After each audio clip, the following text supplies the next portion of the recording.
warahmatullahi wabarakatuh. Halo Sobat Nova, perkenalkan saya Holiviatul Nadifa sebagai host pada podcast hari ini. Oke, pada kesempatan kali ini kita akan berbincang nih sama salah satu tim yang udah menoreh prestasi di ajang Gemastik, khususnya di bidang piranti cerdas, sistem benang, dan IoT. Penasaran nggak timnya siapa? Oke, boleh diperkenalkan dulu Kak. Oke, sebelumnya, halo teman-teman semuanya, kenalin aku Nandita, aku dari program studi Teknik Informatika Angkatan 2023. Nah, kebetulan aku sekarang di semester 5, dan timku bernama tim IQA yang lolos di bidang piranti cerdas, sistem benam, dan IoT di Gemastik ini. Mungkin dari teman yang lainnya boleh perkenalan? Oke, baik. Terima kasih. Perkenalkan, nama saya Syahmi Naufal Saputra, biasa dipanggil Syahmi dari Teknik Komputer Angkatan 22. Nah, sekarang ini di mahasiswa akhir. Oke, sebelumnya perkenalkan nama saya Sewo Rizal, biasa dipanggil Rizal. Saya dari Angkatan 2023. Tek ya? Iya, langsung aja. Perkenalkan sama. Oke, sebelumnya perkenalkan nama saya Sewo Rizal, biasa dipanggil Rizal. Saya dari Angkatan 2024, jurusan Teknologi Informasi, Prodi Teknik Informatika. Oke, Kak Nandita, Kak Syahmi, sama Kak Rizal. Gimana kabarnya hari ini? Alhamdulillah baik. Alhamdulillah baik ya. Oke, buat Kak Nandita sendiri nih, apa sih ide yang munculin tim IQA itu? Yang sampai bisa lolos Gemastik nih. Oke, jadi ide yang kami bawa teman-teman di Gemastik ini yaitu tentang seperti di bidangnya yaitu piranti cerdas, sistem benam, dan IoT. Dan ide kami yaitu alat sterilisasi air minum ternak berbasis IoT dan juga AI serta terintegrasi dari panel surya. Nah, tujuan dari alat kami ini adalah bagaimana nantinya bisa membantu di peternakan di wilayah minim listrik. Karena pada dasarnya dapat kita ketahui bersama ya teman-teman semuanya, kalau di pedesaan atau wilayah minim listrik di sana pasti biasanya minum ternak itu dari sumur atau sungai. Nah, oleh karena itu kami menciptakan suatu alat yang nantinya bisa mensterilkan dari air sungai ataupun air sumur yang nantinya diberikan kepada ternak kayak gitu. Mungkin ada tambahan? Kalau aku tadi dengar kan pakai IoT, boleh tahu nggak di situ tuh pakai sensor-sensor mungkin atau apa tuh? Nah, untuk alat kita yang bernama IQA ini kan sistem sterilisasi air minum ternak secara otomatis. Nah, di dalamnya itu kita ada beberapa tangki, yaitu tangki pertama, tangki kedua, dan tangki ketiga. Jadi untuk sensornya itu ada pH, ada turbidity, dan sistem ozonisasi dan UV-nya seperti itu. Oke, untuk Kak Rizal ya, Kak Rizal, gimana sih awal mulanya tim IQA itu terbentuk sampai akhirnya bisa lolos ke final? Oke, nah awalnya yang pertama tuh dari saya. Nah, dari pertama tuh Kak Nandita menghubungi saya melalui WA. Terus saya juga diajak sama Kak Sahmi. Nah, dari mereka itu bilang bahwa apa potensi yang saya miliki. Nah, dari potensi yang saya miliki selalu saya menjelaskan. Dari potensi yang saya miliki itu dari bagian programmer atau bisa disebut programming dan IoT. Nah, dari yang potensi yang saya sebutkan itu bisa melengkapi apa yang kebutuhan di dalam tim tersebut. Jadi otomatis saya bisa direkrut di dalam tim IQA tersebut. Oke. Kan untuk semester berapa? Semester berapa? Iya, semester 3. Nah, untuk semester 3 kan masih belum ada IoT nih. Awal mulanya Kak Rizal tahu tentang IoT itu dari mana? Awal mula saya tahu dari IoT itu dari SMK, karena di SMK saya tuh belajar elektronika industri, bisa juga itu di perangkat lunak, biarpun perangkat keras. Oh, jadi memang dari SMK ya? Iya, dari SMK. Oke, aku lempar pertanyaan ke Kak Syahmi nih. Boleh nggak dijelasin secara sederhana gimana sih sistem atau produk yang kalian kembangkan? Dan apa sih manfaat utamanya? Oke, yang untuk alat kita IQA ini kan sistemnya sistem sterilisasi air minum ternak otomatis berbasis fuzzy logic. Nah, di sini kan untuk yang benar yang dikatakan Mbak Nandita yang barusan itu kan para peternak di sana kan untuk ternaknya sendiri kan masih mengandalkan air dari sumur, air dari sungai kan. Jadi kebersihannya itu masih belum tahu lah tingkat bakterinya atau segala macamnya kan pasti banyak bahaya, yaitu semacam Escherichia coli kan. Dampaknya itu ke ternaknya kita, itu ternaknya para peternak itu sangat signifikan seperti itu. Jadi kita mengurangi kejadian tersebut lah seperti itu dengan adanya sistem sterilisasi ini seperti itu. Oke. Biasanya dampak yang sering terjadi itu seperti apa?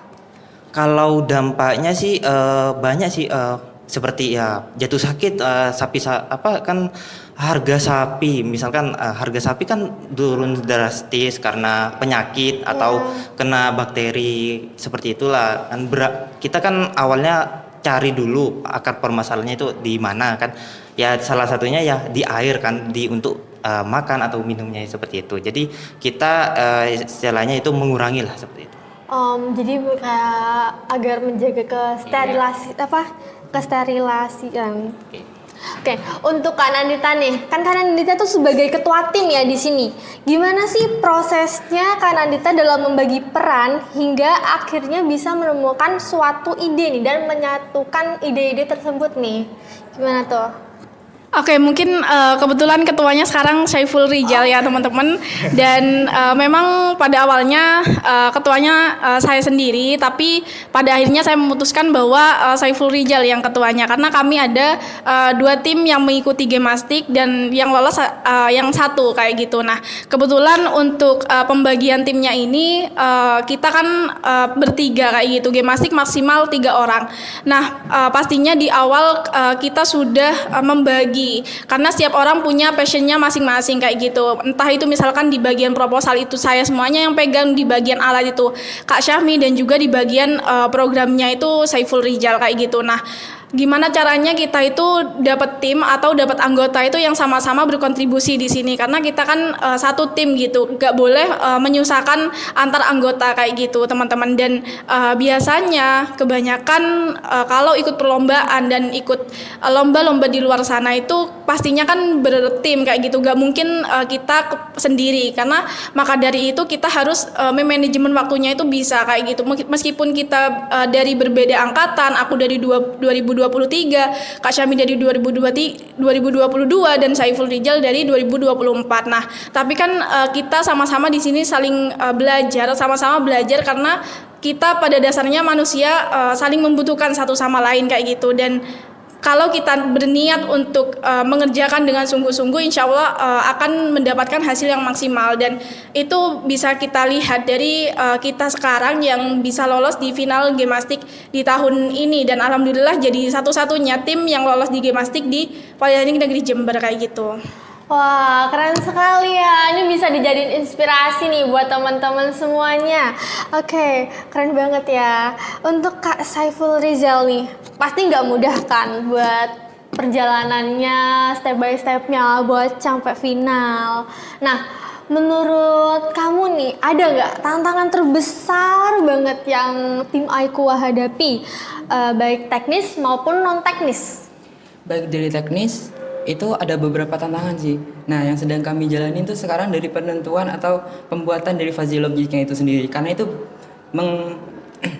berhubungan dengan suatu perangkat kan. Nah, dari suatu perangkat itu menentukan durasi secara otomatis yang akan disalurkan atau diotomatisasikan melalui fuzzy logic tersebut.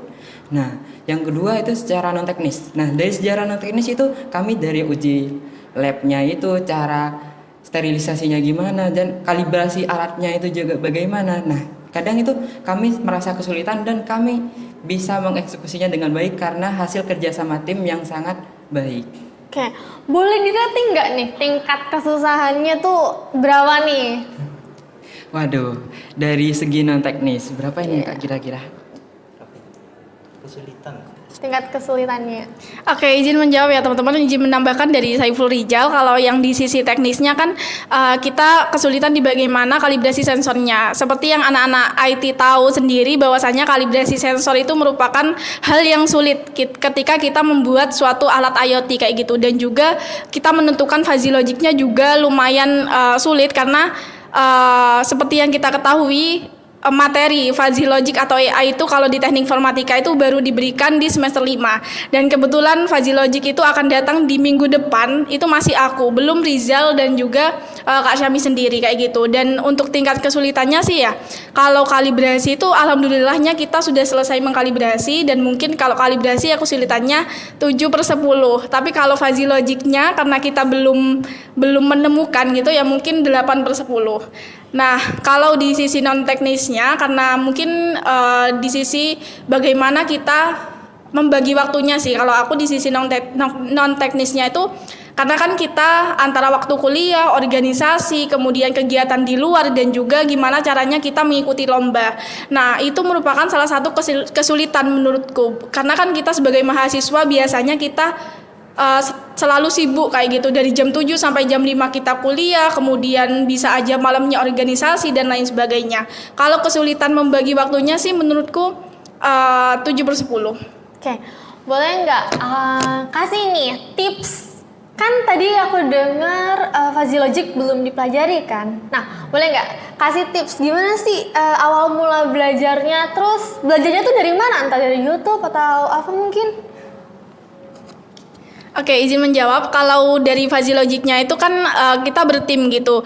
Kebetulan kan kita punya dosen pendamping ya teman-teman semuanya. Kalau ikut lomba pasti ada dosen pendamping, dan bagaimana alat kita bisa berhasil lolos dan bisa lebih baik dari yang baik kayak gitu kan, kita membuat suatu inovasi yang baru yang belum pernah ada kayak gitu. Dan kita belajar Fuzzy Logic itu pastinya dari dosen pembimbing kita pertama, dan juga dari sosial media, entah itu YouTube, TikTok, Instagram dan lain sebagainya. Karena kita kalau hanya mengandalkan dari mata kuliah di perkuliahan, kita itu hanya stuck di tempat kayak gitu. Kita nggak bisa upgrade diri, kita nggak bisa approve diri sendiri kayak gitu. Jadi bagaimana cara kita sendiri sih masing-masing orang agar bisa kita maksimalkan di situ. Meskipun kita belum belajar di Fuzzy Logicnya sekarang, tapi kita ada dosen pendamping, ada teman-teman rekan timnya yang saling membantu dan belajar bersama kayak gitu.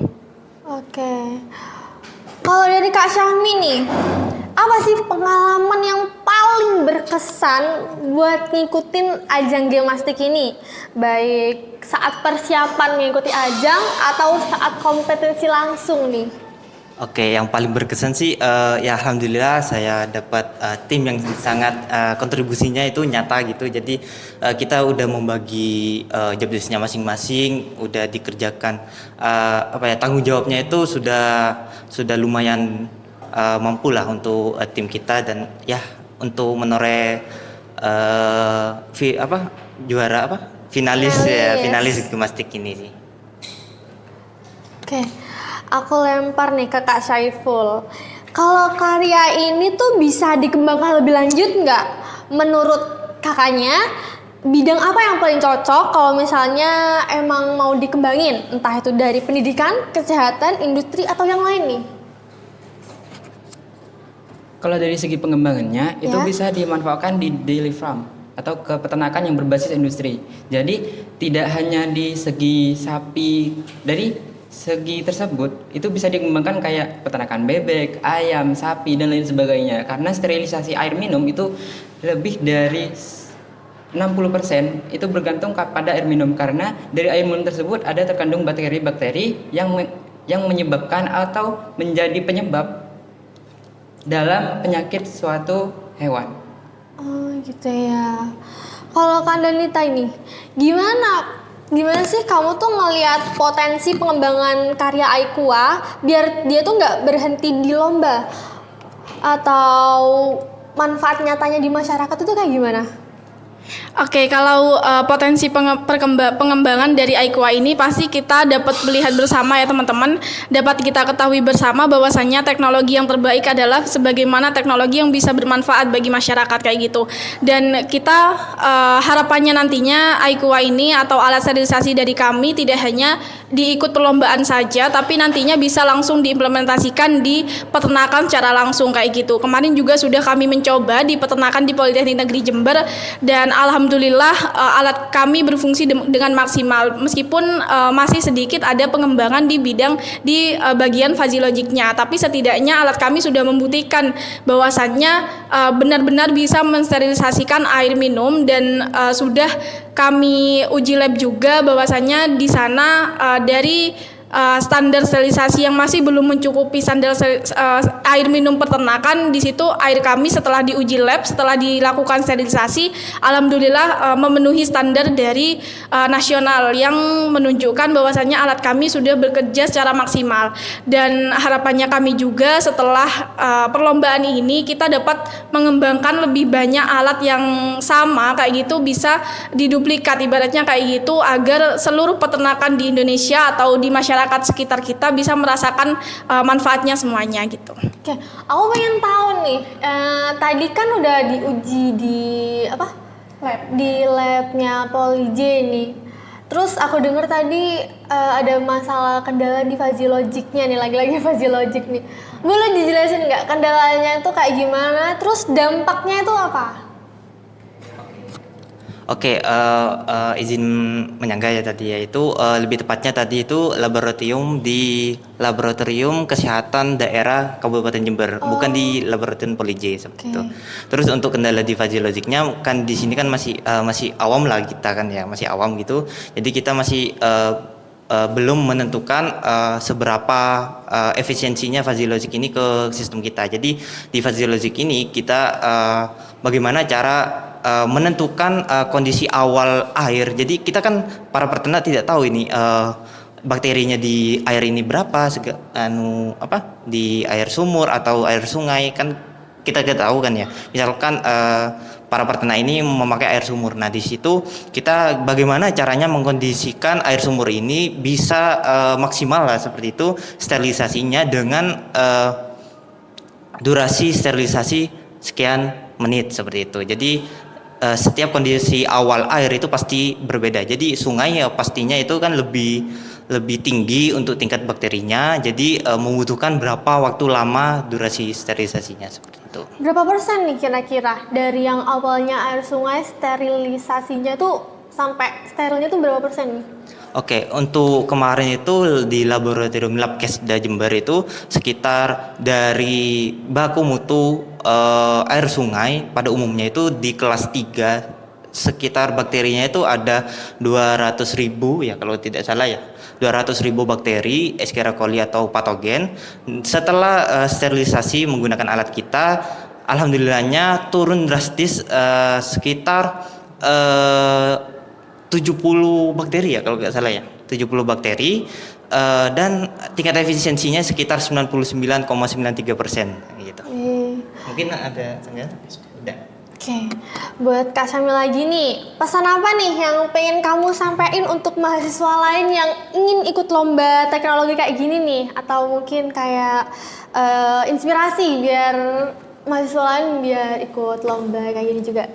Oke, inspirasi ya mungkin untuk lomba ini, untuk lomba itu tidak semuanya itu bergantung dengan entah itu pengetahuan atau explore atau tim dan sebagainya. Jadi kalian ya patut cobalah untuk mengeksplor bagaimana lomba-lomba yang di luar sana. Jadi di perkuliahan ini kan kita gak berpatok dengan perkuliahan saja gitu kan. Kita gak tahu nih, misalkan kita di semester 3 ya, semester 3 kan belum ada materi fuzzy logic. Jadi kesannya kita itu udah mendahului yang lainnya. Jadi kita tahu dulu gitu fuzzy logic dulu atau mungkin IoT-nya atau segala macam. Jadi kita udah mengembangin lah diri seperti itu.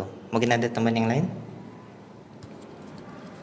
Oke, kalau pesan dan kesan buat teman-teman mahasiswa, terutamanya di mahasiswa baru ya di semester 1, karena pada dasarnya ketika kita mau mengikuti suatu perlombaan, nanti kita pasti harus bertim kayak gitu, dan bagaimana cara kalian menemukan suatu ide dari hal kecil. Kebanyakan mahasiswa mengira bahwasannya ide mereka itu masih ide yang kecil kayak gitu, padahal pada dasarnya ide yang kecil itu akan berdampak besar gitu teman-teman. Melihat dari kami juga, kami itu masalahnya itu ya awalnya kecil, hanya tentang bagaimana air minum ternak itu bisa jernih atau steril kayak gitu. Tapi dari situ kita bisa mengembangkan lebih jauh lagi, kita bisa mengeksplor diri kita sendiri kayak gitu. Jadi buat teman-teman di sana, buat teman-teman mahasiswa, khususnya mahasiswa jurusan teknologi informasi, jangan takut mencoba untuk memulai kayak gitu, karena dengan kita takut, kita itu gak akan tahu hasil akhir kita yang dapatkan itu apa kayak gitu. Tapi kalau kita sudah mulai, baik itu gagal ataupun menang, atau juara ataupun kalah, itu pasti akan memberikan kita pengalaman teman-teman. Dan pengalaman itu yang harusnya kita terima atau kita dapatkan. Nantinya kita bisa mengupgrade diri kita menjadi lebih baik lagi, dan akhirnya kita bisa mendapatkan apa yang kita inginkan sekarang kayak gitu. Pertanyaan terakhir nih buat Kak Rizal, ada nggak sedikit ragu nih ikut tim Aiku, kayak ragu nih gini atau enggak deh gitu-gitu, ada nggak? Kalau dari segi keraguan ya Kak, tidak ada sih selama kita ingin berproses dan kita memaksimalkan potensi yang apa kita miliki, serta keyakinan apa yang kita miliki juga, potensi apa yang telah kita miliki. Nah, di sana kita juga bisa belajar ilmu baru, pengalaman baru, serta kerjasama tim yang baik itu bagaimana tergantung dengan kondisi dari dalam kita sendiri. Apakah kita ingin benar-benar memproses atau kita ingin bermalas-malasan dengan stuck di posisi itu tersendiri. Jadi di dalam diri kita ini kita harus bisa menerima apa yang ilmu baru yang akan kita miliki ketika kita berkeinginan untuk berproses ke depannya. Nah, itu juga bergantung kepada pola pikir yang ingin kita kembangkan ketika kita ingin atau berkeinginan ingin berkembang. Kita mesti termotivasi untuk ilmu baru ke depannya, berpotensi bagaimana untuk ke depannya. Pasti kita tidak stuck di ilmu yang kita dapatkan sekarang. Contohnya, saya kan semester 3 sekarang. Nah, sementara dari kakak-kakak yang saya menjadikan tim saya tersebut, itu pengalamannya lebih jauh atau lebih banyak dari saya. Nah, saya kan belajar ilmu baru terhadap mereka, dan mereka juga sharing ilmu dengan kita. Nah, ketika saya ingin berkeinginan untuk mencari ilmu dengan potensi apa yang kita miliki, kita lebih banyak berproses untuk mengembangkan potensi yang kita miliki, jadi lebih saling melengkapi. Setelah ngikutin ajang gemastik ini tuh, hard skill apa sih yang kamu punyain? Kayak misalnya awalnya aku cuma bisa ini itu. Nah, sekarang udah ikut ajang gemastik. Apa sih yang kamu dapat gitu? Nambah apa nih gitu? Oke, nah sebelumnya itu kan saya dari SMK nih, tidak tahu di bagian biologi, matematika. Nah, di SMK tuh tidak ada pelajaran kayak gitu, apalagi fisika. Nah, dari Kak Nalita yang dari SMA, saya bisa belajar dari beberapa ilmu yang ada di SMA tersebut, dari pelajaran biologi, fisika, kimia, dan lain sebagainya. Dari alat yang telah menjadi inovasi di dalam lomba ini.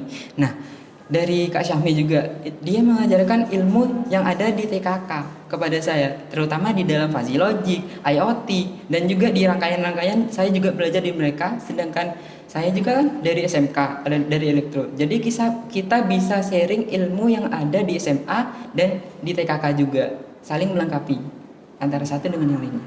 Gitu ya, keren ya. Nih, terakhir nih buat satu tim, aku boleh minta nggak kata-kata, kalimat singkat, apa sih harapan atau motivasi kalian setelah berhasil jadi finalis gemastik? Oke, harapan kami tentunya yang pertama yaitu alat kami tidak berhenti di perlombaan saja, tapi bisa bermanfaat bagi masyarakat sekitar. Dan harapan kedepannya semoga dengan melalui kita bisa menciptakan inovasi ini, teman-teman di sana yang nonton sekarang semoga bisa lebih berkembang, semoga bisa lebih membanggakan jurusan teknologi informasi nantinya di ajang-ajang yang lainnya. Karena dapat kita ketahui bersama, perlombaan itu tidak sekedar di gemastik ini saja teman-teman, tapi banyak banget perlombaan yang bisa teman-teman ikuti selama teman-teman itu mau berusaha dan mau mencari informasinya kayak gitu. Mungkin dari yang lain? Udah. Oke. Luar Luar biasa sekali ya obrolan kita di pagi ini. Keren-keren untuk tim Aikua. Aku mau give applause nih. Keren banget. Makasih ya untuk Kak Nandita, Kak Saiful, dan Kak Syahmi udah meluangkan waktunya yang sangat sibuk buat datang hadir langsung di podcast kita. Semoga karyanya bisa terus berkembang, bisa dipakai buat peternakan seluruh Indonesia, bisa juga memberikan manfaat. Terima kasih banyak ya. Saya Holiviatul Nadifa sebagai host. Saya ingin izin undur diri ya. Assalamualaikum warahmatullahi wabarakatuh. Waalaikumsalam warahmatullahi wabarakatuh.